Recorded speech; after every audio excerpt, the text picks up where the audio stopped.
report impacted a number of different departments.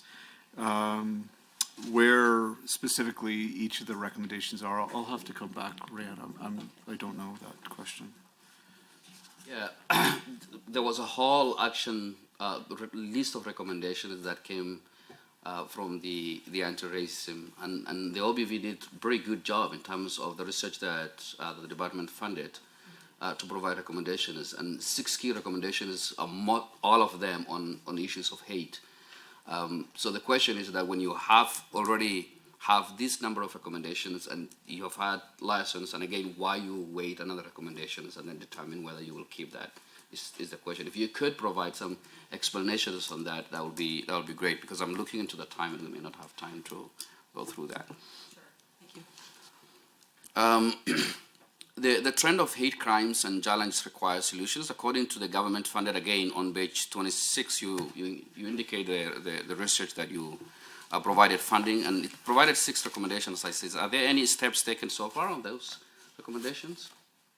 Sure, and so I will have Ross detail some of the steps that have been taken on the recommendations thus far. Sorry, member, on page 26? Yeah. Page 26, it just points out that you funded the research, but the 6 recommendations that came through that research, is there any steps that are taken? Like, have you developed action plans to what to do with those recommendations?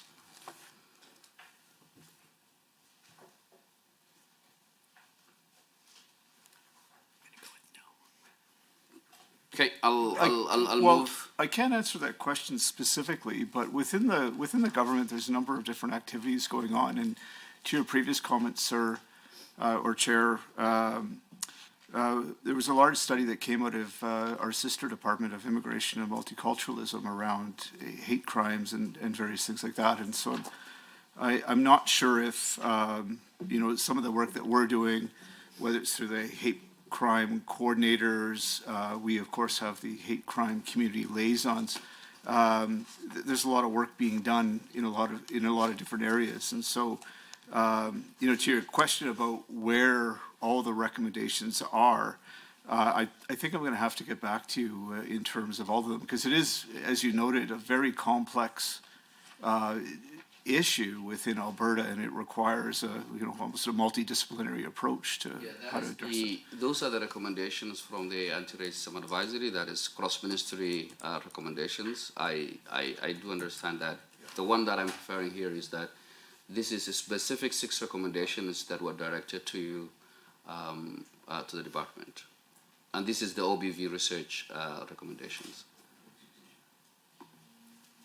So, according to, appointed through the ministerial order, Victims of Crime and Public Safety Program Committee evaluates grant applications and makes recommendations to the minister. In this committee, do you have members with lived experience, particularly those who are victims of hate crimes? So thank you for the question. I will ask ADM Ross Nairn to describe the membership of that committee. Sorry, is that the Hate Crime Committee Liaison, or which committee? The Organization to Prevent Violence? Victims of Crime and Public Safety Programs Committee. Oh, the committee. That committee is staffed by people who volunteer to participate on the committee. They go through a normal recruitment process and are selected by the minister to serve on that committee. In terms of the competencies that they have for each position, I don't know if lived experience is specifically one of the competencies that we look for the committee. However, we do look for a broad, diverse perspective to provide recommendations to the department and to the minister. Follow-up question will be, according to the research that the government funded during the reporting period, nearly 50% of racial and ethnic and gender diverse minorities in the general population report experiencing hate. So my question is, what is the representations of these groups within the committees?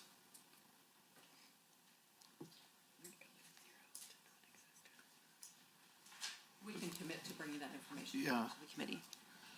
Okay, well, I will give you the remaining 3 seconds.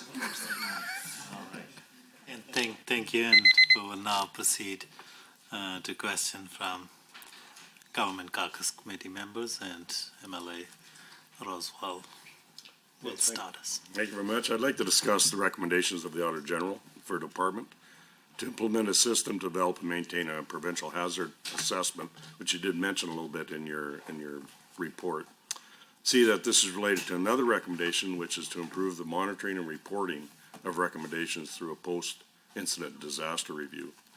The department has indicated that both these recommendations will be implemented through the development of the Provincial Hazard Identification and Risk Management Report, which will incorporate a section summarizing the Government of Alberta's approach to responding to identified hazards and corresponding risks, including the actions to be taken to implement the post-incident assessment recommendations. Just like you to share kind of the steps that are being taken to ensure the tools and the training are fully validated and in place by 2025 in order to fully implement this recommendation. Sure, thank you for that question. So as you mentioned, this work was fully underway in 2023 during this reporting period. So a lot of work has been done since that time to try to ensure that we have the high-risk system up and running, fully validated and in place in order to implement the outstanding recommendations from the Auditor General. So work completed thus far includes from November 2023 to February 2024, the agency held HIRA local authority pilot sessions with various communities in the Bow Valley Corridor, Lethbridge, and Whitecourt. These sessions included the application of the HIRA's reference guide to a hypothetical scenario and an overview of the HIRA's e-learning and in-person courses. 58 participants attended the sessions with representatives from municipalities, First Nations, Government of Canada, including Parks Canada and other GOA departments. The HIRA e-tool alpha functional testing was completed late this year. This testing included Government of Alberta partners and staff from the City of Lethbridge and Lac St. Anne County. HIRA staff have presented an overview of the work to the Alberta municipalities and rural municipalities of Alberta's conferences last year. Further work is still anticipated for this year and into 2025 in order to meet those OAG recommendations. So there will be primary statistical validation of the method, and second, that was already done, while secondary validation is scheduled to be completed this summer. So the HIRA application in-person course is on track to be approved later this fall, and the e-tool course is in development with 2 rounds of testing scheduled for this summer, and its first pilot session attentively also scheduled for this fall prior to that final validation. So critical infrastructure GIS mapping is on track with final layer confirmations expected in the summer. The HIRA's GIS dashboard is under development with the overall build and testing to be completed by March 2025, as we've committed, as mentioned previously, to address this recommendation. Commencement of training with stakeholders will also occur this fall, and I think I'll leave it at that. Thank you. Well, thank you very much. The City Department is reviewing whether the OAG's recommendations for the department to develop and approve a business plan with measurable desired results for victims of crime and public safety fund. The publicly report on the results of this business plan is still relevant given the significant changes to the program. Could the department please speak to the differences introduced through the new victim assistance program and the new regional governance model for victim services delivery? Sure, thank you for that. So as mentioned in my earlier comments and the Auditor General mentioned as well, we've revamped these programs significantly, and so we are wanting to work closely with the OAG to determine if those original recommendations still relate to the programs as they exist now, which they weren't in that form at that time. So in terms of the overall change, it is bucketed into sort of 2 different main areas: the Victims of Crime Assistance Program and the regional government's model for RCMP-based victim services in smaller rural and remote communities. So just a bit of an understanding of the difference that have occurred from the prior programming. The new VAP program was announced in July 2022, and it provides significant enhancements to the previous Victims Financial Benefits Program. The new program provides an array of options to mitigate the immediate aftereffects of a crime and assist victims as they navigate through the criminal justice system. So these changes include immediate access of up to $1,000 to assist with urgent, unanticipated care and/or support scenarios, quick access to emergency financial assistance for things such as safety and security expenses, This could be repairs to damaged doors or windows or enhanced door locks or security systems and that sort of thing. Emergency short-term accommodations if needed, medical aids such as ambulance services, canes, walkers, prescription glasses, and that sort of thing. Emergency travel if needed to escape domestic violence, access to immediate counseling services, and direct billing for extended mental health benefits through Alberta Blue Cross plan means victims don't have to pay out of pocket to receive support. So that is also a significant change that is very in support of victims and their immediate circumstances when they undergo a significant event that they need assistance with. In terms of the regional government model for the RCMP-based victim services in Alberta's small, rural, and remote communities, we have gone to a new regional governance model for delivery of these services. This is intended to enhance supports for people in those smaller communities, provide more consistency and stability of funding for those programs overall. So victim services will be delivered by 4 regional victim serving societies working within an integrated model rather than the previous model in which 60 victim serving societies operated independently of one another. Although BARD governance is moving toward integration, all frontline services remain local. Communities throughout the province continue to have centralized victim services personnel that are located in their RCMP local detachments. In fact, the new model shores up some detachments that previously did not have services. Alberta will provide stable funding to these new societies so frontline personnel can focus on assisting victims rather than trying to fundraise to support their operations. So cost savings from the move to regionalized governance will be redirected to the frontline direct service delivery. Under the previous model, many victim services units had to rely on charitable donations, things like casino funds and that sort of thing to provide those essential services. The addition of a full-time centralized professional support staff within each of the 4 victim servicing societies will provide real-time strategic, logistical, and administrative support to those frontline employees and a stronger and more readily accessible governance structure, which will in turn stabilize supports to victims in rural areas. And I might say too that the creation of those 4 broader agencies allow for a much more streamlined approach to coordinate services across the province if that is required. Very much. I'll cede the rest of my time to Member Lunty. All right, thank you. And thank you, of course, to the ministry officials who are joining us this morning. I'd like to start with a couple questions on ALERT.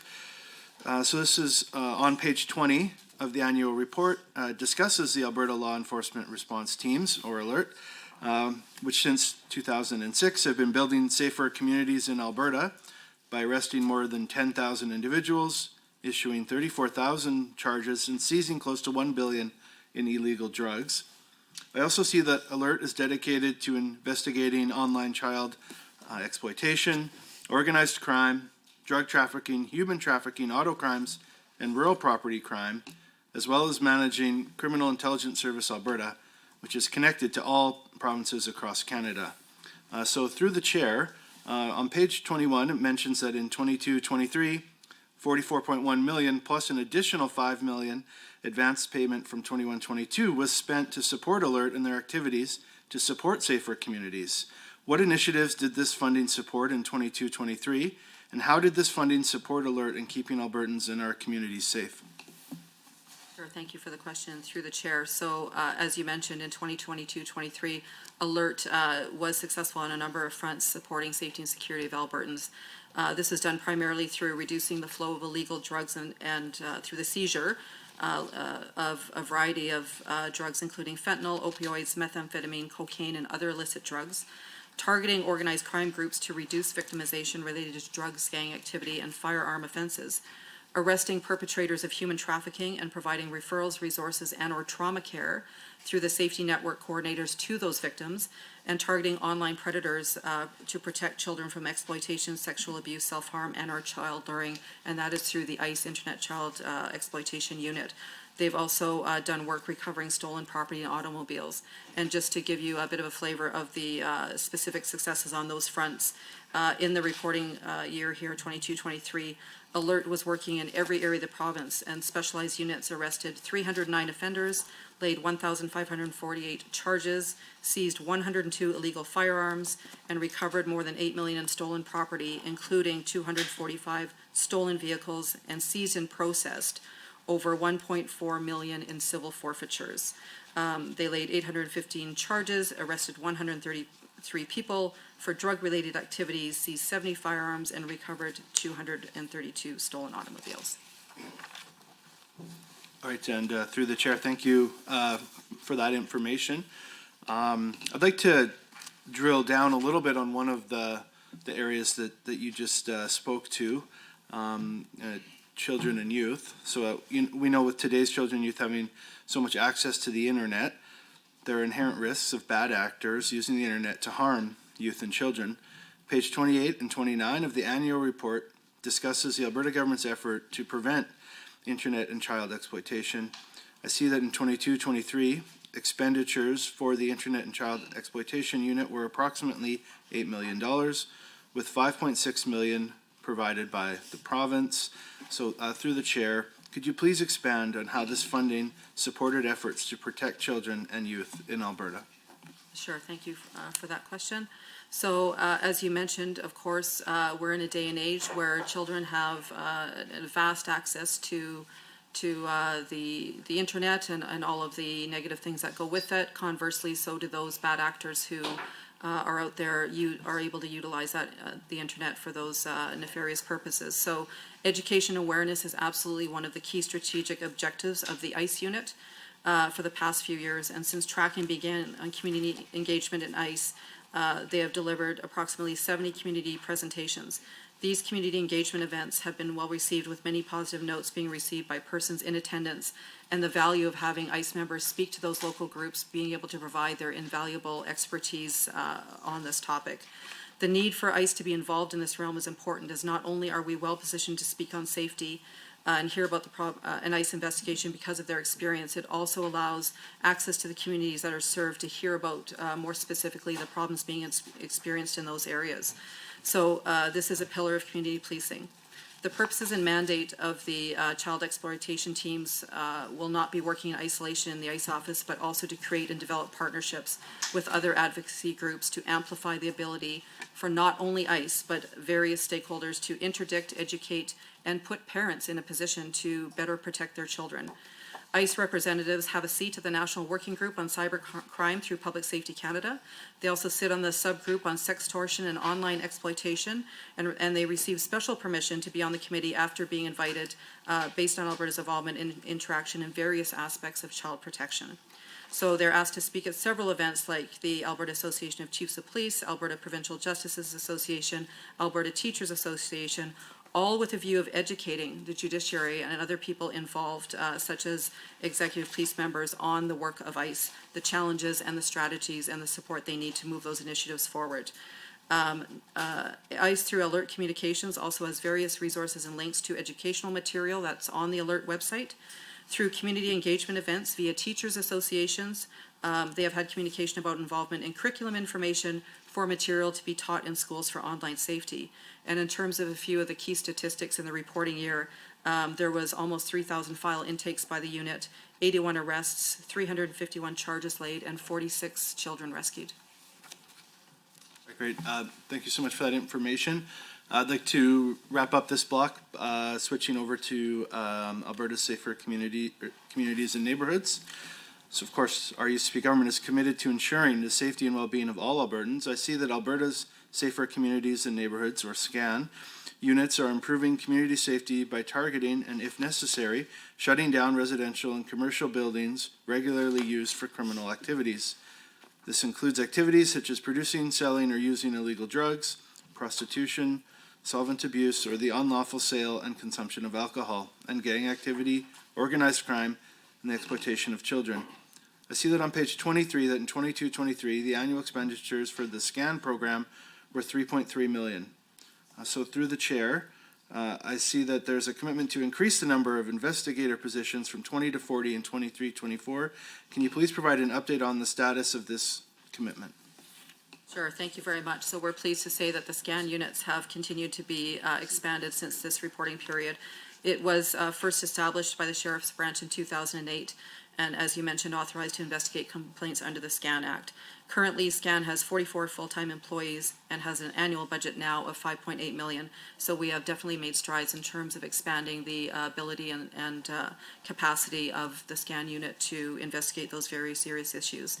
So the SCAN unit relies on authority under the Act to target residential and commercial problem properties in Alberta where specified illegal activity is known to be occurring regularly. This includes drug activity, prostitution, and gang-related crime. SCAN holds owners accountable. Thank you, Deputy, and we will now proceed to question from committee members, official opposition, another block of 10 minutes. Thank you, Mr. Chair. Page 34 of the annual report discusses emergency management in Alberta. Can the Deputy Minister tell the committee how many states of local emergency were declared in 2022-23? Thank you for the question. I'm not sure if I have that at hand. Stephen, do you have that? Neither do I, but we can We'll take bring this it under advisement and give it back to you. I would say, though, through the chair, that fortunately, maybe, 22-23 was a relatively quiet year as it comes to, as it relates to natural disasters, but we can provide that exact number. Can you confirm here at the table, though, does the ministry track the number of local emergencies that are? Okay, thank you. Yeah, very that's, much. it'll take me, actually, I can do it when we take a break, and I'll get the number right back at you. Thank you. Can you give us a breakdown of the types of local emergencies that were declared as well? Fire, flood, tornado? When you report back to the committee, can you give us a breakdown of the types of local emergencies? Yeah, it'll take, through the chair, it'll take me just a bit longer, but we have those details at our fingertips. Thank you very much. Performance Measure 4A in the annual report discusses provincial review of local emergency management plans. I'm just wondering what kinds of reviews the department does for management of local emergencies after the fact. So a local emergency is declared, the emergency is over. Does the department do any review of how the local authorities manage those emergencies after the fact? We certainly do. Not only do we assist local authorities throughout the year to prepare and develop those plans and provide the requisite training to do that, but we certainly are in a position to work with them after the fact on a continuous improvement basis. So I will have Steve Lacroix give some. That was an answer to my question. Can the department tell us what was learned from the reviews that were completed in 22-23? And I'm looking specifically for any deficiencies that were discovered about how local authorities managed emergencies. Sure, thank you for that. Steve, do you have it? Yeah, Mr. Chair. There are, 332 municipalities in the province, 48 First Nations, and 8 Métis settlements. So the range of challenges that are posed across a wide array of capabilities in this province will vary greatly. If we focus within the scope of this committee's work in 22-23, actually there were no significant lacks in terms of what is made available to them, other than those very municipalities' ability to professionalize their own emergency management architecture, if you will. And again, this varies greatly. So some of them have very mature and robust emergency management professionals working for their municipalities, mostly informed by recent or not so recent history of natural disasters facing their communities. Some of them have been blessed in so much that they haven't been hit as hard, and when it happens for the first time for many of those communities, they do realize the need that they need to maybe bolster their defenses, if you will. Now, that being said, our very decentralized system has our field officers deployed across the province, validating those emergency preparedness plans in each of those municipalities to the tune, I think, of about 93% every year are visited. And then, based on those plans and their post-incident assessments of those communities for the events that they faced, we will provide additional training. We will have them enter into mutual aid agreements with neighboring communities, again, focusing on the resiliency of those communities. Thank you. Thank you very much for that answer. Now, in any of the reviews of how local authorities managed emergencies in 2022-23, was there anything that would suggest that provincial control of how the emergency was managed would have done better than how the local authorities had managed them? Sure, thank you for that question. So I think what's important to realize is when a local authority, and of course, as Stephen mentioned, depending on their size and capability and their experiences vary quite greatly in terms of their capacity and ability. So there's that situation, whether there's an opportunity to help support more directly with some of those interventions, but also that emergencies and natural disasters don't have boundaries according to how the municipalities are laid out across the province. So there is always looking to be able to have a view beyond municipalities' borders to see if broader intervention might be needed. Sorry, I'm having a problem, Chair, differentiating from the Deputy Minister's editorializing about how management emergencies should be managed and anything that actually came out of the reviews. Were there any recommendations from local authority emergency management post-reviews that suggested that there was something that the provincial government could do better if they assumed management of the emergency? So in that reporting period, Stephen? Yeah, so thank you, Mr. Chair. 22-23 is probably not the best year to get you where you want to go, I would say. So in 22-23, no, probably. 2016, absolutely. And 2013 as well, right? So there have been instances where, yeah. Thank you, and we don't have a whole lot of time. I appreciate that the largest natural disaster in Canadian history probably could have benefited from provincial oversight, and we did actually provide that when we were in government. But I want to go on to my next question, which is based on page 43 of the annual report, which discusses wildland-urban interface field officers. Now, it's my understanding from reading the report that their job is to assess the capacity of local authorities to respond to wildfires. I'm wondering, does this section of the department do any analysis of the fiscal capacity of local authorities to fight wildfires? So in terms of the WE programs, those are teams managed by the AMA and Forestry and Parks, and they work closely with the capacity of the local authorities, but I'll have Stephen expand on that. Yeah, thank you, Mr. Chair. For the purposes of this committee, again, in 22-23, the agency had just received those 3 wildland urban interface field officers. So it was rather, let's call it a work in progress at that particular time. But to answer your question specifically, the field officers that manage that program do not delve into the financials of the local authorities, but other. That's all I need. That's all I needed to know. Okay. How many wildfires did local authority firefighters respond to in 22-23? I think we'd have to commit to bring that information back to you. Thank you very much. I'm also interested in knowing what review of the responses to wildfires by local authorities were conducted in 2022-23, and any themes that popped out from the results of those reviews. Sure. So a lot of that information is probably would be provided by Forestry and Parks, but if the agency has any of that particular information, we will provide it. Okay.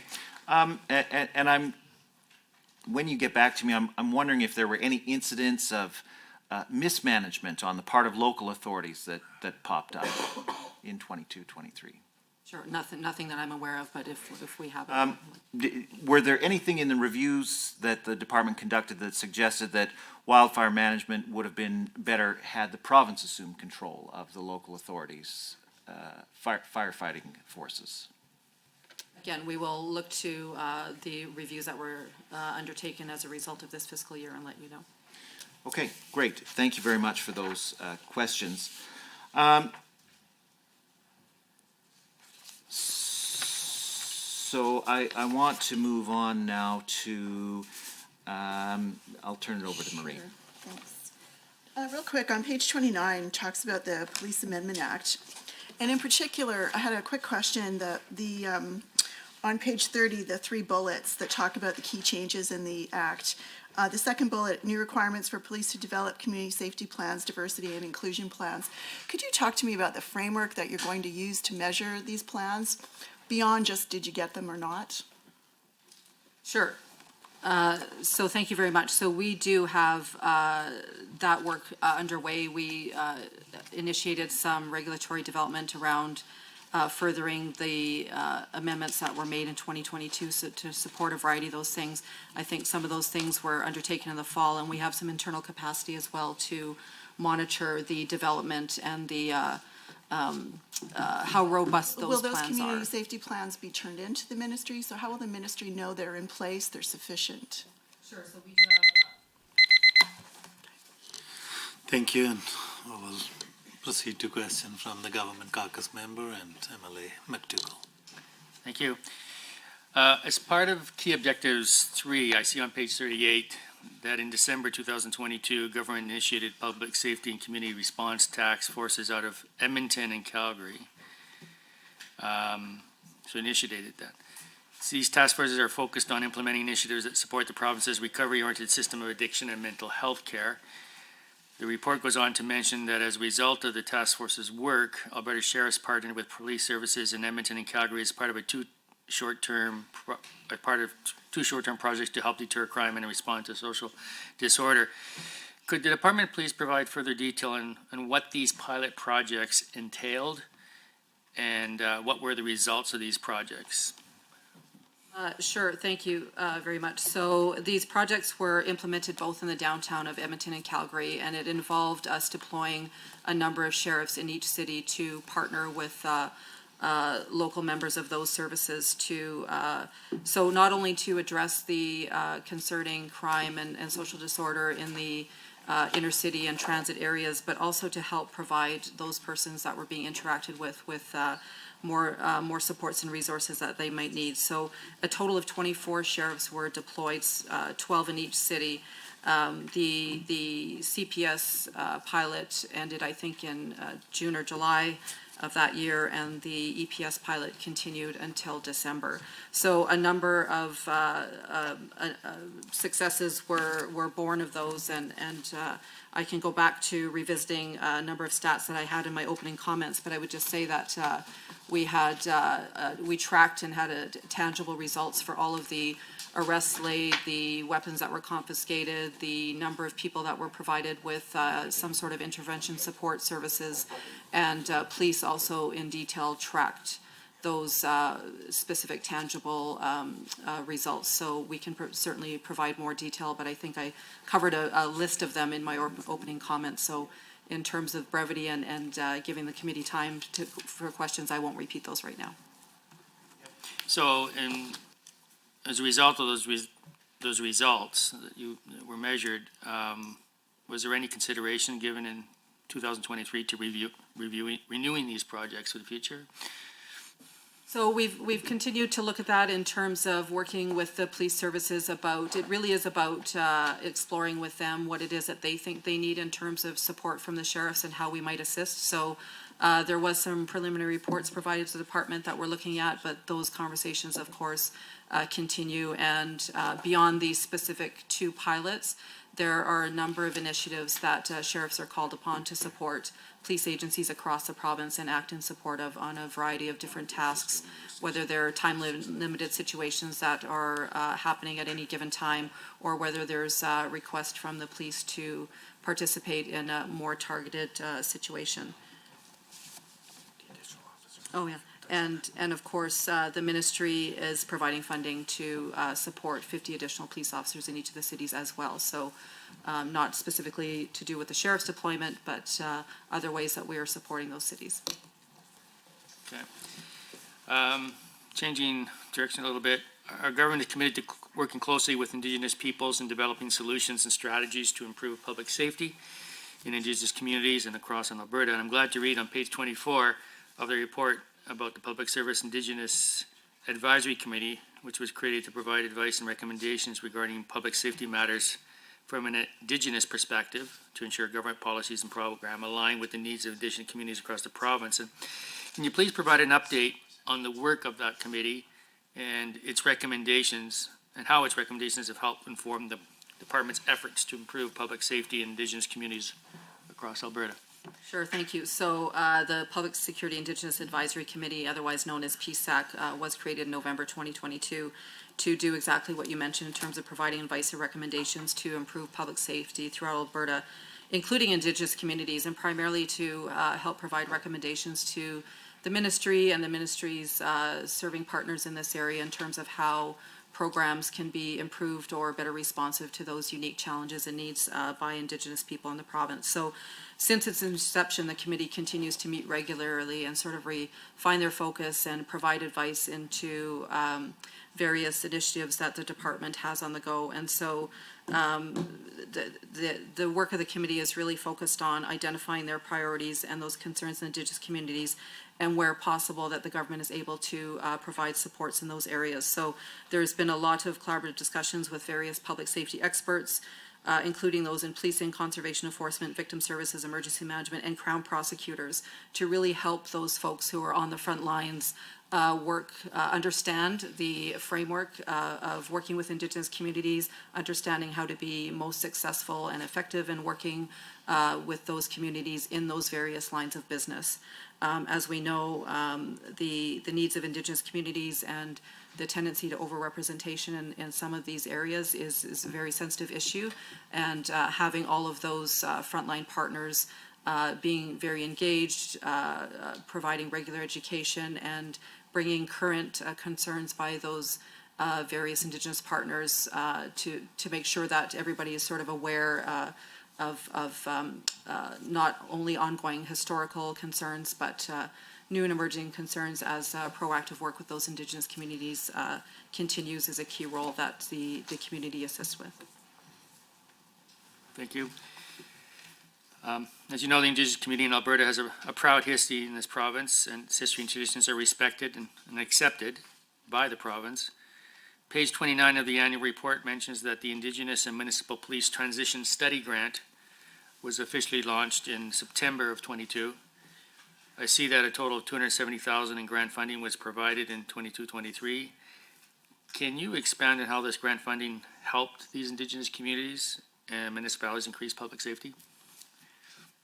Sure. So the Indigenous and Municipal Police Transition Study Grant was really launched as a way to engage communities, Indigenous and otherwise, on helping them better explore and understand and articulate what they believe their needs for community policing are.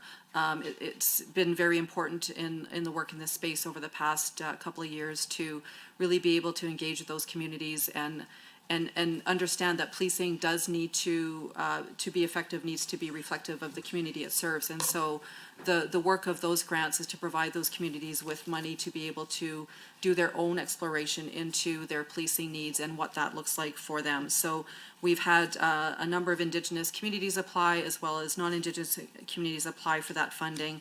And the work really is for them to be able to have the capacity and the funding to have an independent study done that will help them explore and articulate what their future policing needs may be. Thank you. On page 39 of the report, it discusses the ministry's commitment to outcome 4 of the annual report, which is to ensure that Alberta is emergency ready and resilient to the impacts of disasters. Can you expand on what initiatives PSES undertook in 22-23 to ensure the province was ready to respond to the emergent situations involving search and rescue? Sure. So thank you for that. So as you know, the AMA, in partnership with many Alberta government departments and stakeholders, employs a number of different methods to continually assess the province's emergency readiness at both individual and system-wide levels, and each of those would have their own metrics. So on an individual basis, the agency annual preparedness survey measures and assesses Albertans' reported levels of emergency preparedness across a variety of metrics, including risk awareness and preparedness actions taken. At the local response level, AMA's field officers conduct regular meetings with local authorities and First Nations across the province to evaluate local emergency plans and assist with planning and conducting local emergency exercises. So as mentioned by ADM Lacroix earlier, In the reporting cycle, over 93% of those communities were visited by a field officer, and their emergency management plans were reviewed. In terms of a system-wide level and the AMA's ability to be a strong and effective coordinator of cross-government response to an emergency, each year there is an emergency management, very comprehensive exercise conducted before each emergency management season is undertaken, and that really helps all the partners involved come together in the PEC and explore through a tangible exercise what their response would be to any given emergency. So there is a scenario-based exercise that typically occurs using an imagined emergency that may occur in the province, and allowing all of the involved responders practice their roles in terms of cross-government coordination and assisting a local authority. Thank you very much. Thank you, and we will now proceed to question from the official opposition caucus members for another 10 minutes. Thank you. On page 38, discusses the task force's work between the Alberta Sheriffs, CPS, and EPS to deter crime and respond to social order. So I have a couple of questions about that. So what was the total cost for both of these short-term projects? So in terms of additional expenditures, the ministry did not have additional expenditures as we redeployed existing sheriffs to support those cities. So there were no new expenses, no new costs? No additional expenditures. It was existing sheriffs deployed to help for those periods of time. Okay, so none of these initiatives were funded through Victims of Crime Fund? No, for the sheriff's deployment, no, they were not. Okay. So in the first few months of this pilot or short-term project, the Alberta Sheriffs and EPS laid 274 charges against 66 people, and that's on page 38. So how many of those 66 people identified as being Indigenous or were Indigenous? I think we would have to commit to bringing that information back. I don't have that If you at would hand. table that for the committee, that'd be great. And how many of the 274 people who were charged, how many were from racialized communities? Again, we will seek to bring that information back. Okay. We don't have it at hand. And is that data that the ministry collects? We would have to check because these were largely police-led initiatives, so we will have to check with the police services in terms of the additional data that was collected. So does the ministry collect any race-based data? We do collect some race-based data in terms of various crimes. I would have to bring back to the committee the array of things that we track. If you would do that, that would be great. So in March, the pilot teams transported 74 people to shelters or social agencies and 23 in Calgary. So how many of those folks that were transported were Indigenous or identified as Indigenous? Thank you. Through the chair. Similarly, we will have to bring a breakdown back. That'd be great. And how many of those were from racialized communities for both Edmonton and Calgary? Thank you. And again, we will endeavor to provide that information. Thank you. I look forward to getting that. And could you give us a list of which specific social agencies people were taken to or sent to? Yes, again, we will see what Provide that information list we to the have. committee. That'd be great. And how many of those organizations were 12-step organizations? Thank you. We will follow that up. Okay, I'm going to change gears a little bit. Page 29 addresses Indigenous and Municipal Transition Study Grant, noting one time up to $30,000 to communities interested in examining the establishment of their own municipal police force or regional policing model. So I see that 12 applications were received, 9 were assessed. Could you please just generally tell the committee why the 3 were not assessed? At that time, it was likely just a matter of the timeframes for reporting. All applications either have since been through an assessment or an approval. So that was just a function of the cutoff of the timing for the report. Yeah. Correct. Okay. So prior to the announcement of the grant, how many Indigenous communities and municipalities inquired about establishing their own police service? We would have to look into that. Certainly, we do have a number of Indigenous communities that indeed applied for the funding, so we will bring that back. So also let the committee know how many municipalities inquired about establishing their own police service as well? Yes? Yes, Okay, thank you. perfect. And could the ministry tell us, or the DM tell us, what were the when she reports this, I suppose, what were the concerns identified by the municipalities or the Indigenous communities as reasons for wanting to create their own regional police force or municipal police force?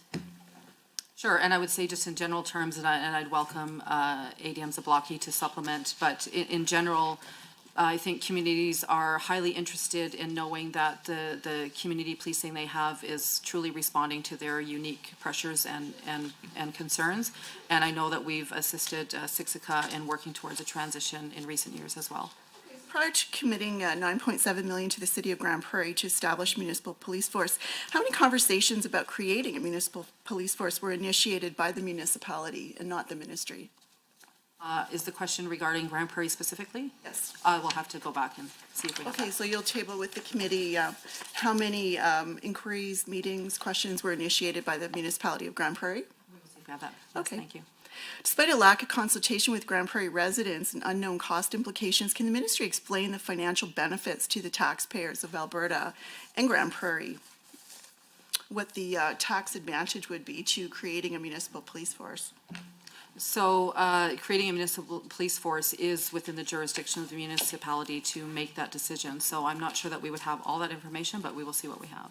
City of Grand Prairie Policing Transition Final Report stated 19 million will cover the transition costs, of which GOA will cover 9.7 million. Now, that report was not a feasibility study and does not investigate the additional costs like IT, equipment, resources, recruitment, and training. So what information was used by the ministry to verify the budget request amount? Was it sufficient? How does the ministry know it was sufficient? And and how much federal funding will be lost with the loss of our CMP service in Grand Prairie? So 2 questions there. So in terms of your first question about the sufficiency of the budget, so the ministry worked closely with Grand Prairie on this plan as of course we conduct also oversight in terms of any police agency that's operating in the province. Largely a number of the financial decisions are of the local authority and we would rely on that. However, we have worked closely to ensure that the support they need is there. Some of those transition costs will continue to be worked out in terms of the things you talked about, the infrastructure that may be already available or not in terms of those that might transfer. To understand, so the budget will continue to be worked out, but yet the ministry accepted the final stated budget of $19 million as a transition budget? So we rely on the local authority to assert what they believe their needs are to make that transition and stepped up to help them with. Ministry assess through the chair, does the ministry assess if the transition budget is realistic? And if so, how does the ministry assess that? So I think the ministry is able to work with the local authority in terms of looking at that. Ultimately, it is their responsibility to understand what those costs are, but we also have sort of expertise in understanding the makeup and establishment of police services, so would work closely with them. 1% of the population of Grand Prairie was able to provide feedback on a police transition. Now, does that seem sufficient, or does the ministry have concerns about that? So I would have to actually go back in terms of validating that number and what those consultations look like. Okay, so only 1%, we do know, only 1% of the population of Grand Prairie was able to provide feedback on police transition, which is pretty significant, but 100% of the residents will be stuck with the bill of a transition. So again, is the ministry comfortable with that level of consultation? Chair, point of order. This is point of order 23B. This is the member opposite is asking a line of questioning, which is outside the scope of this committee, because this is a municipal question. We're talking about provincial politics. She's diving into municipal questions. This is outside the scope of this committee. Yeah, well, first of all, let me start off by defending this point of order by welcoming the member to the committee. I know that he hasn't been here, and that's obvious from the way he's raised something that isn't a point of order. Had he read the report, he would have seen that this question is taken directly from the annual report that's under consideration here today. So this is not a point of order. This is something that's well within the scope of the annual report and the department that's before us today. So I would encourage the chair to find this as not a point of order. Thank you, and I do agree that it's not a point of order. Mr. Chair, So maybe just go back. Only 1% of the population of Grand Prairie was able to provide feedback on a police transition, but 100% of the residents will be stuck with the bill from the transition in the form of increased taxes. Now, is the ministry comfortable with this unacceptable level of consultation coming out of Grand Prairie? Now, I understand it is the municipality's decision, but ultimately the ministry has a degree of oversight, I'm assuming. So is this level of consultation before making such a huge decision for a municipality, is that sufficient for the ministry? So I would say we have a degree of oversight in terms of the delivery of policing in the province and what that looks like. We are not necessarily having direct oversight of municipalities and making their decisions. I do have a answer to your question about the federal funding. So in the current model, the federal funding is a 90-10 split with the province. So there would be a 10%. 10% loss of federal funds? That's right. So what would the value of that 10% loss be? Like just based on the numbers you had the year before, let's say. For Grand Prairie, we would have to bring that back. Okay, so if you could bring back the number of dollars that Grand Prairie will be losing in a transition that was really not supported by more than 1% of the population, and the budget's a bit of a crapshoot at best. So that would be terrific to get also a number of how much in federal funds we're losing. So I have a minute left. I'm going to switch real quick to victims of crime, but we'll have to come back to it.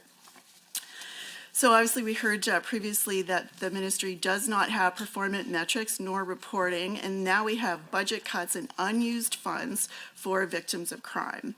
So based on a repeating recommendation and a lack of information, how does the ministry ensure the needs of victims are being met? Sure, thank you. So I think actually the new victim services model actually provides sustainable funding for those victim serving societies that was not in place with any amount of consistency in the prior model. So that is definitely one way we're ensuring that victims are receiving the supports they need. And I think the other key point of the new model is to ensure that there's more ability for the administrative tasks in those societies, more capability, and more ability to coordinate. Thank you, and we will now proceed with questions from Government Caucus Member MLA Dick. Excellent. Well, thank you very much, Chair, and thank you very much for being here too as well. Just on emergency readiness, key objective 1.3 is to review the delivery of policing services in the province. And on page 29, continuing with Grand Prairie's support of $9.7 million in establishing a municipal police service that will accommodate the unique needs of, in our community. With funding being distributed over 2 years, beginning in 23-24, my first question is, how will this funding work to ensure Albertans feel safe and confident in their communities? Sure, so thank you for that question. So the implementation of that municipal police service in Grand Prairie, as mentioned, was the decision of the City of Grand Prairie, and the GOA is certainly supporting that transition through that grant funding over that 2-year period, as mentioned. So having their own police service in Grand Prairie allows the Grand Prairie residents to better design their own public safety model and ensure that the model they develop is responsive to the needs they feel are most important in their community.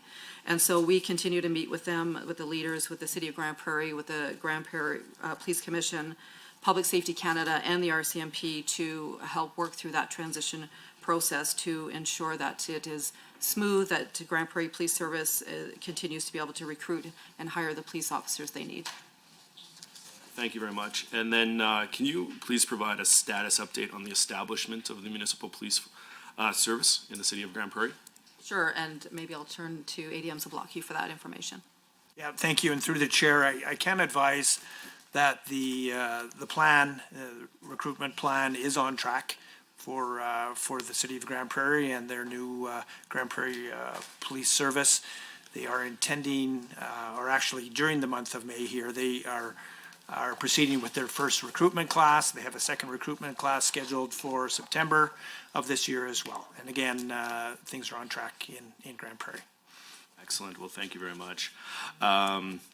And thank you for the work you guys have done on that police service as well. A big fan of what's happening there.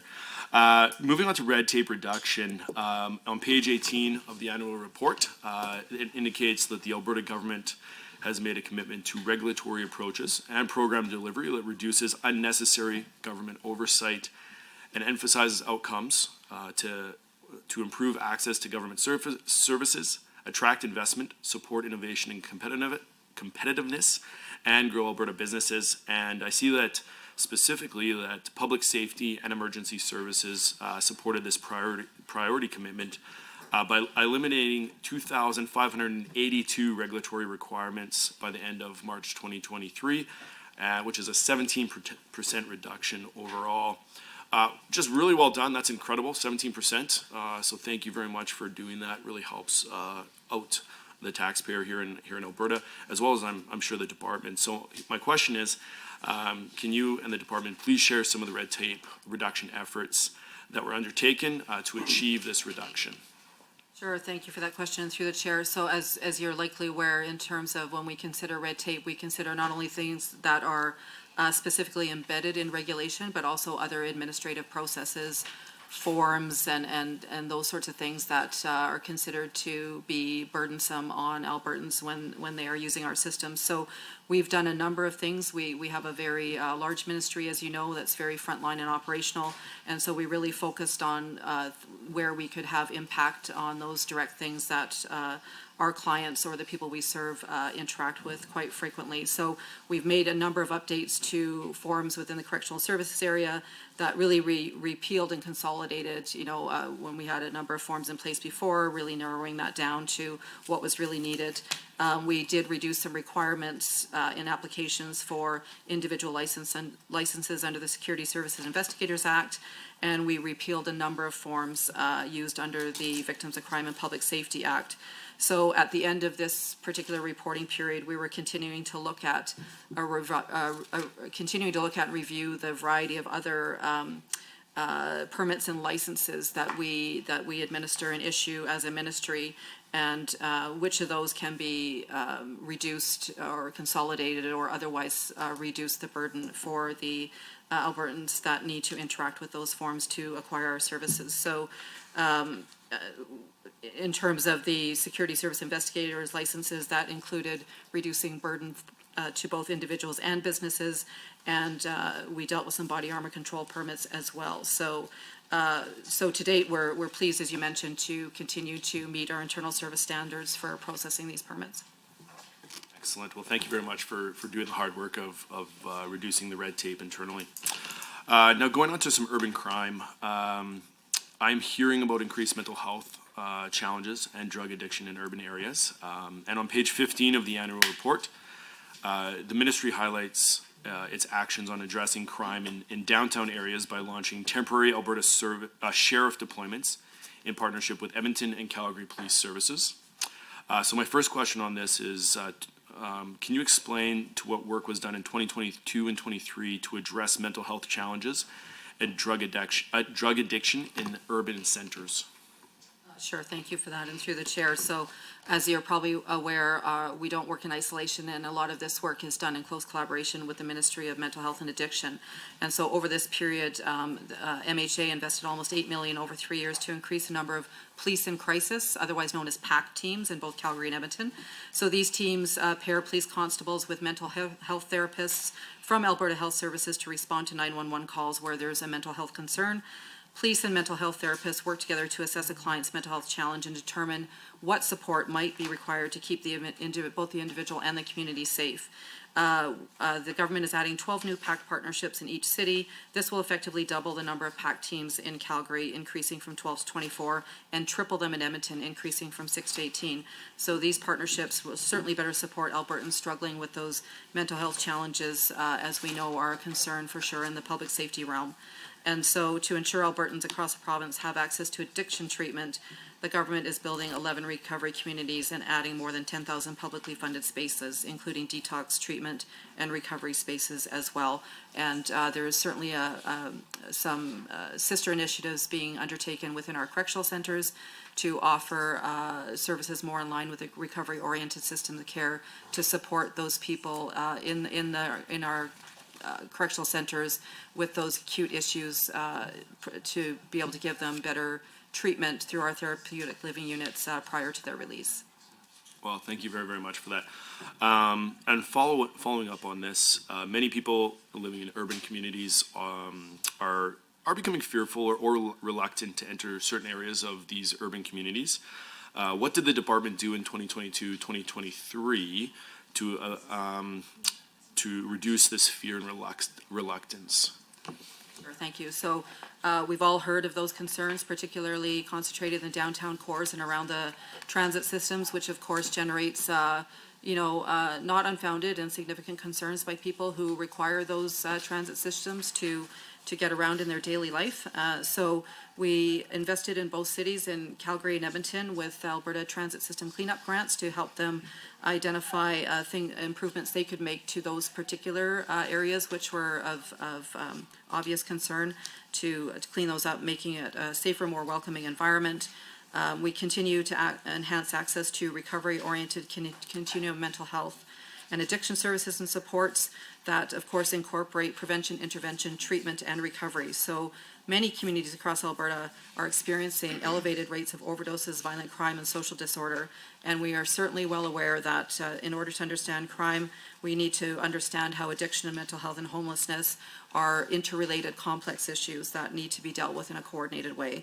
So we continue to work with our policing partners in developing strategies to address those very complex challenges.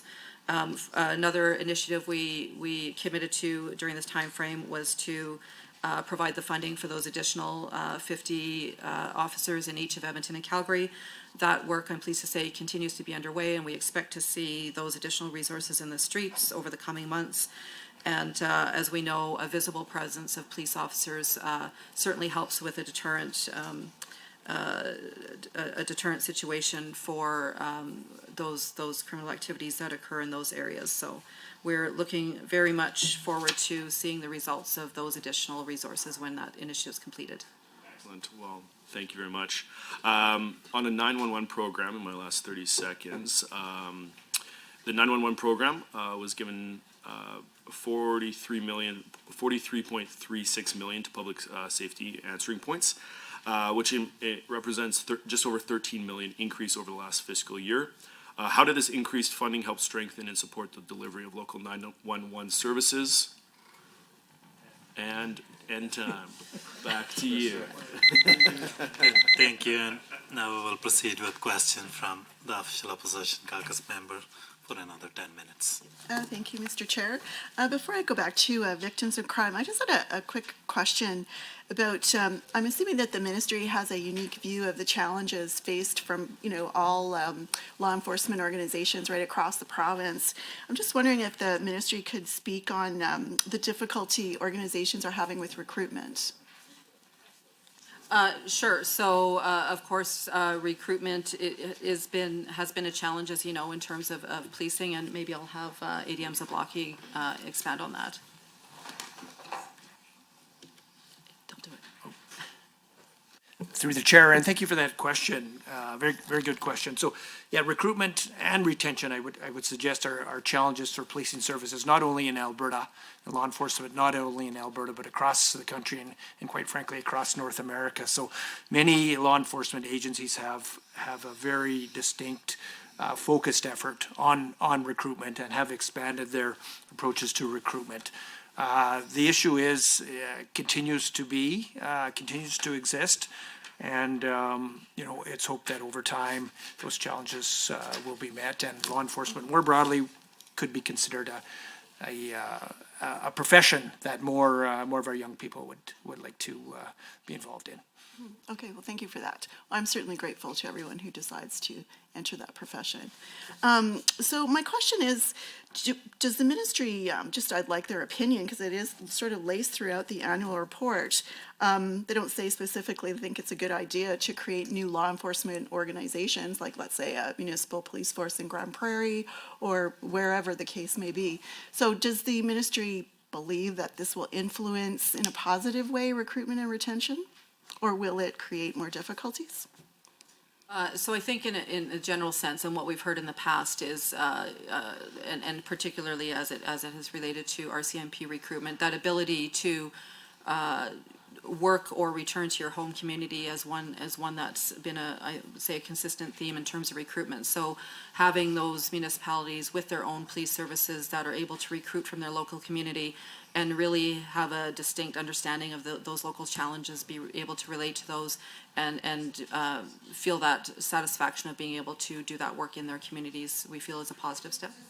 Do you have a position then on RCMP members not being able to contribute those things that the DM just sort of outlined? So the RCMP actually has been reviewing and updating their policies in terms of allowing people to return to their home province and home communities as well. Now, I know that RCMP does a great job, the GRC, of being bilingual or both languages, both Canadian languages. Any concerns about, say, a municipal police force in Grand Prairie not being able to offer the same services in French, let's say? So I think there are a number of municipal police services operating in the province that might not necessarily have that as a distinct requirement and have been effective.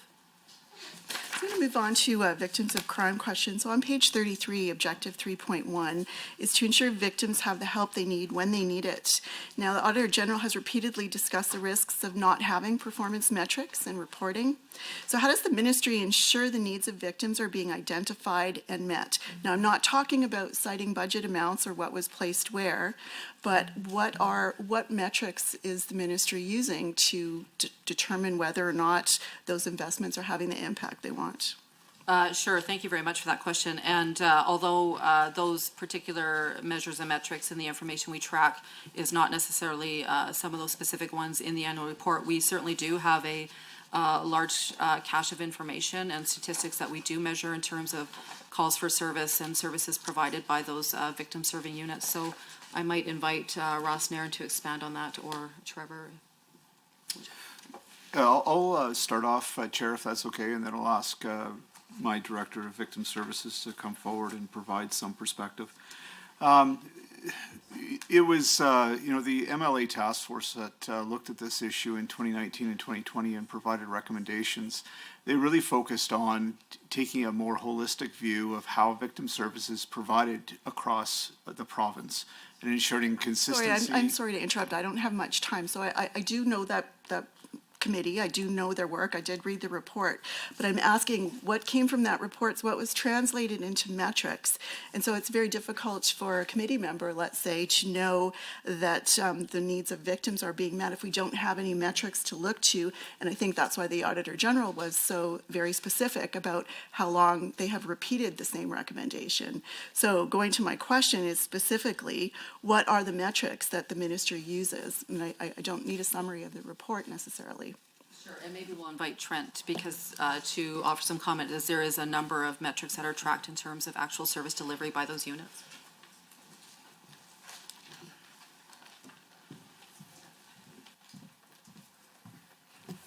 Thank you, Mr. Chair. Trent Forsberg, Director of Victim Services.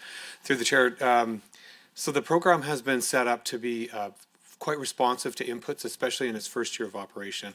And for example, there are many different options available to victims of crime. One that wouldn't have been available at the beginning, when we first implemented in September 2022, would have been something like scar removal or branding removal for human trafficking victims. So as those requests come in or as those files are adjudicated, we have the ability within policy then to take a look and see what is within the spirit of the original decision, of the original program, and then make those changes to policy, hold that adjudication, and then be able to provide those services. So those are the types of inputs we're looking at and that we're trying to measure. Eventually, I assume the products available will somewhat stabilize, but currently the design has been responsive Well, thank you very intended much. to be I responsive. appreciate the example of how the services are expanded, and that's terrific. My question is about metrics. So how do we know what metrics are in place for us as simple committee members to know that the ministry is, making the gains that they wanted to make? So in November of 2021, the Auditor General report highlighted the changes to the Victims of Crime Fund under the UCP following the changes that we saw in legislation, noting a 50% decrease in financial benefits, so from 10 million to 5 million, and a 49% increase in public safety initiatives, so 25.5 million to 38 million. And in 2022-23, we can see the program expense for financial benefits. The victim's benefit was cut again and then underspent by almost half. So based on the fact that there are no metrics, how does the ministry let Albertans know that the needs of victims of crime, expanded needs in many cases, those victims of crime needs are being met? So we do monitor actually each of those options for usage rates. You can introduce yourself before you answer. Okay, sorry. Again, Trent Forsberg, Director of Victim Services, through the chair. My apologies. Again, each of those particular line items or options for victims are measured as far as cost and usage rates and frequency. So they are monitored. The severe crime index has not indicated to us that things have gotten better in Alberta, significantly better, that there are more victims of crime, that the crime is severe still, but yet we are underspending the funds that go to the specific victims of crimes, not the initiatives, but the victims of crime. So I'm really struggling to understand how the ministry measures whether or not the needs of victims of crime are being met. The budget was increased from 5 million to 12 million in this particular for the Victims Assistance Program, and so we definitely are monitoring what can we add and still stay within budget and watching it trend. So the usage rates are trending up. We don't know yet. We don't have enough data on the ground yet to know whether the parabolic curve is going to move up or whether it's going to start to flatten. Right now, it's a straight line increase in usage, especially as people become more and more aware of the options available to them. So my question then, maybe for the Deputy Minister, so how do you report to Albertans that you are assured, and again, we're looking backwards, that the victims of crime needs were met without any kind of metrics? Clearly, there's a reduction in spending or the usage of the funds that were delegated or assigned to the ministry. So how does the ministry report to Albertans that, yes, victims of crime needs are being met? Sure, so I'll just start with that, but there was a change in terms of some of the elements that were considered in that line item, so that would account for some of the reduction in expenditures, but there is certainly, as Trent mentioned, a monitoring and trending of the actual usage of the types of services that are needed, and the model is built to be responsive for that, but I think, Ross, you wanted to add to that. Thank you, Rand. Chair, I think the other part of this is close to 80% of funds flow through to the regional victim services societies that were created on the 1st of April. And so through that grant agreement, there would be specific report back mechanisms in terms of. Thank you, and now we'll move back to Government Caucus for another 10-minute block. MLA Lovely. Rural crime rates remain high, leaving these communities feeling uneasy. According to Key Objective 1.1 on page 20 of the annual report, to determine crime and increase the visibility, increase the visible presence of law enforcement in rural areas, your PSES has implemented the Rural Alberta Provincial Integrated Defense Rapid Response. With that said, can you expand on how sheriffs supported the effort to reduce rural crime in 2022-23?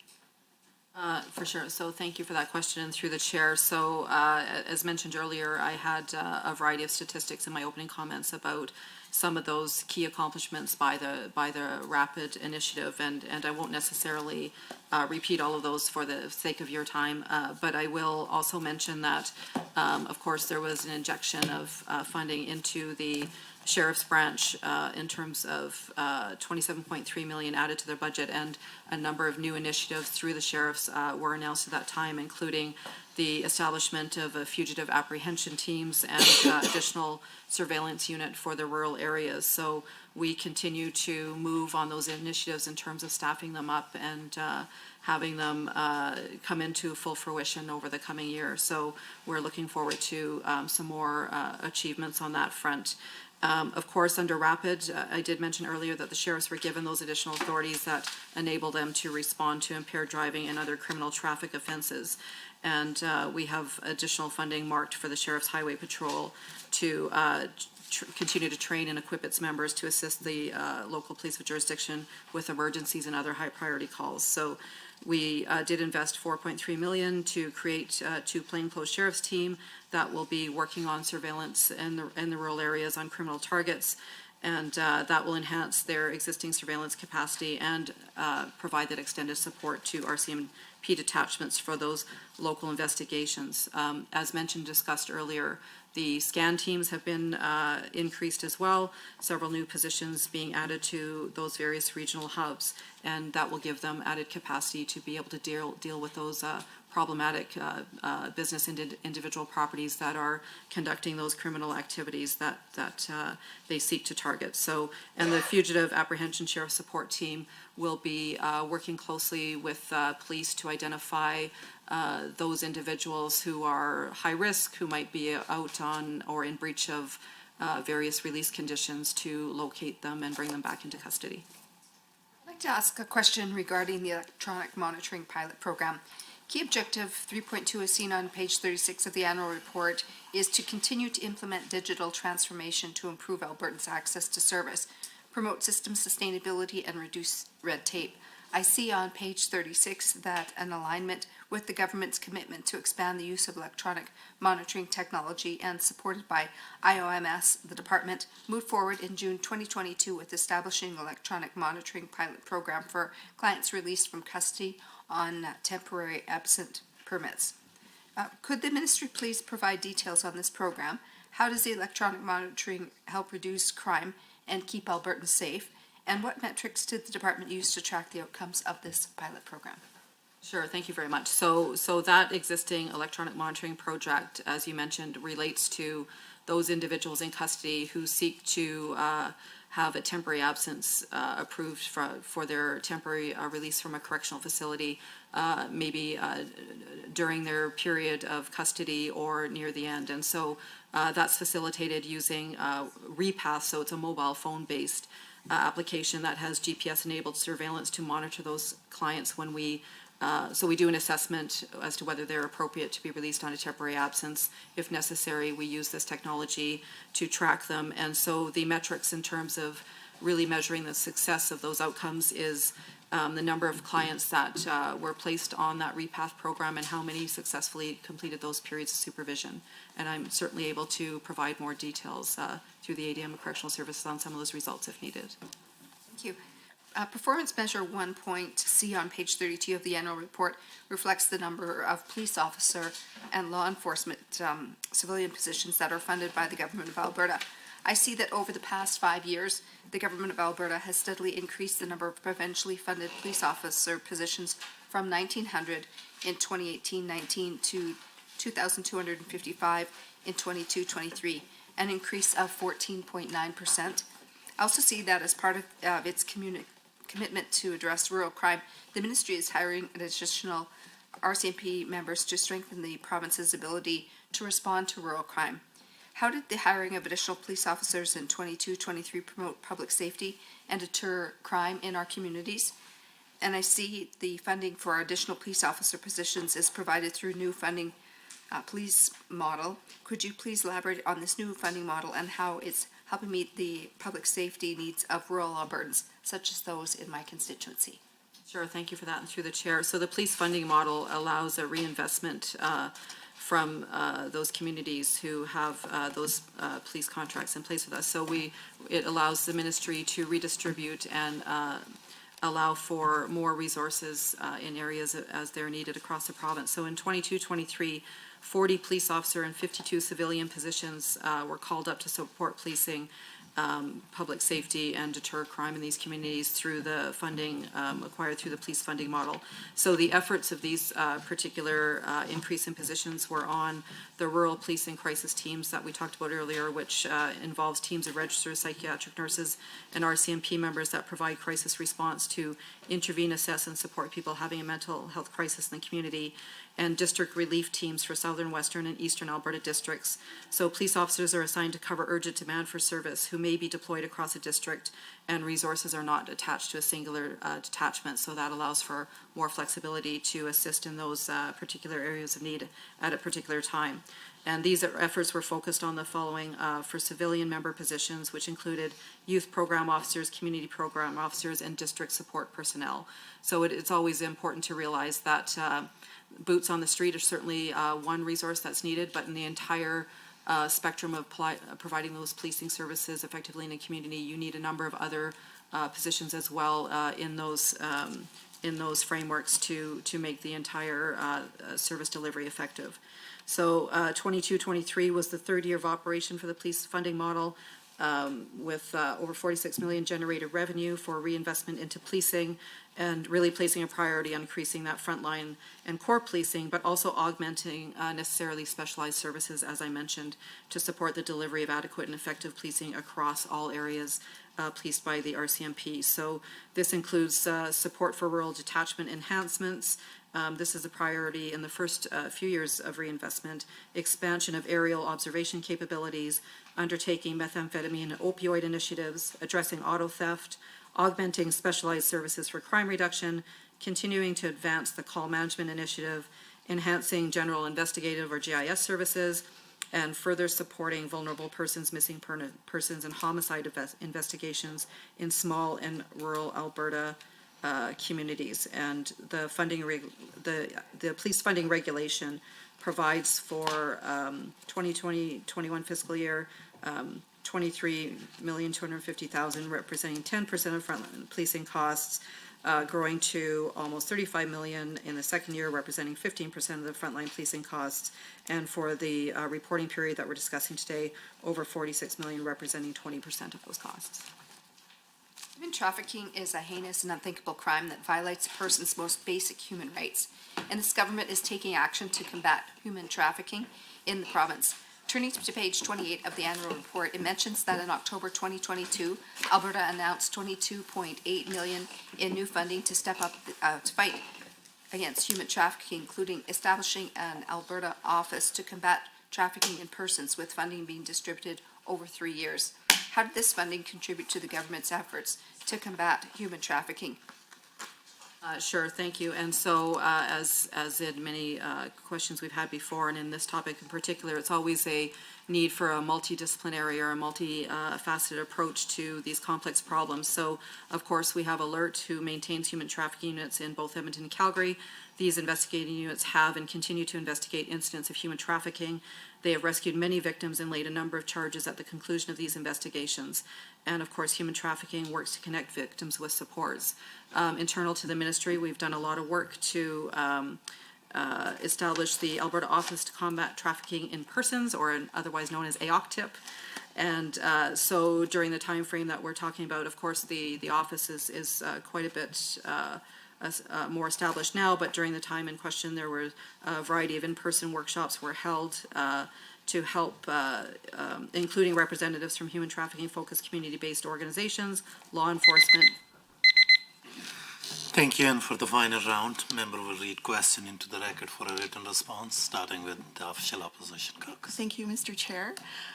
So I'm certain we've all heard anecdotal reports about law enforcement misunderstanding movements or behaviors of people with disabilities, whether they're autistic or perhaps having a seizure, and inadvertently, maybe are reacting in a way that they shouldn't. And these things happen, and I think it just sort of underlines the importance of training. And so I'm going back to on page 29 and 30, in the discussion on the key changes to the Police Amendment Act 2022, the second bullet describes the new requirement for police to develop community safety plans for diversity and inclusion plans. So going back to my comment about the importance of training, I'm wondering if the ministry could offer some comments in the reply about how this will be addressed. And I'm using a very specific example from the community I represent, which is St. Albert, and that was an issue that they had last year.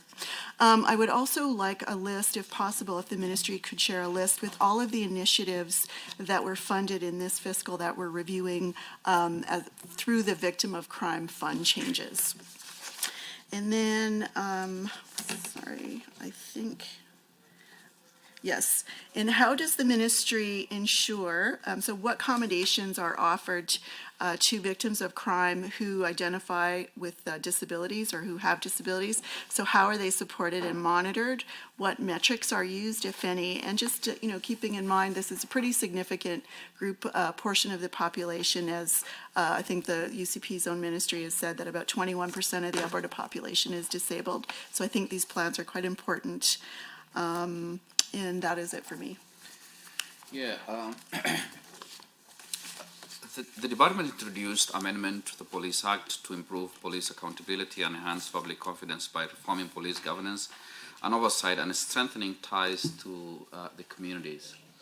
Can the department elaborate improvements that the government has made strengthening community relationships and the public confidence, particularly Indigenous communities, Black communities, and gender diverse communities? According to a study that was commissioned by the department during the reporting period, a number of interviews from Black and Indigenous communities indicated lack of trust in the police or believe that the reporting hate crime incidents will not result in meaningful investigation or charges.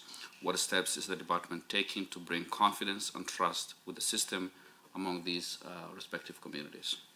And that's it for me. Thank you. We'll move to the Government Caucus member for 3 minutes. We're hearing about incidents of gun and gang-related violence more often in the news. Page 21 of the annual report discusses the Gun and Gang Violence Action Fund. So what actions did PSCS take in 2022-23 to reduce violent crimes associated with guns and gangs? As well, key objective 4.2 on page 40 of the annual report is to lead to the implementation of a provincial hazard identification and risk assessment framework to help inform disaster risk reduction decision making. Page 40 discusses the implementation of the HIRA in alignment with the findings of the 2020 Office of the Auditor General report. What progress was made in 2022-23 towards developing and implementing the HIRA, and what benefits did this will this bring to Albertans? As well, the Alberta Emergency Management Agency coordinates large-scale emergency and disaster prevention, mitigation, preparedness, response, and recovery programs and initiatives. Page 43 of the annual report details field operations for the AEMA, and I see that there are 11 regional field officers spread across the province into 7 regions. So can the department please share the benefits that Albertans experienced in 2022-23 from this regional approach?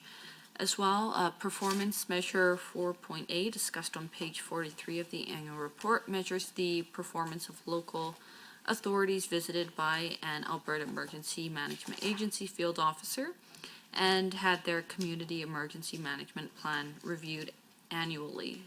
This performance measure was introduced in the 2016-2017 fiscal year. It reflects the Alberta Emergency Management Agency's efforts to plan and conduct emergency management plan reviews. Community visits are typically within operational control unless an emergency or disaster event occurs. So I see in 2022-23, field officer visits and community emergency management plan reviews were completed in 90% of local authorities. That's 301 out of 335, meeting the target set for this year. So the questions are, how did these visits and reviews contribute to the ministry's efforts to support communities with emergency management activities, and how is this performance target set?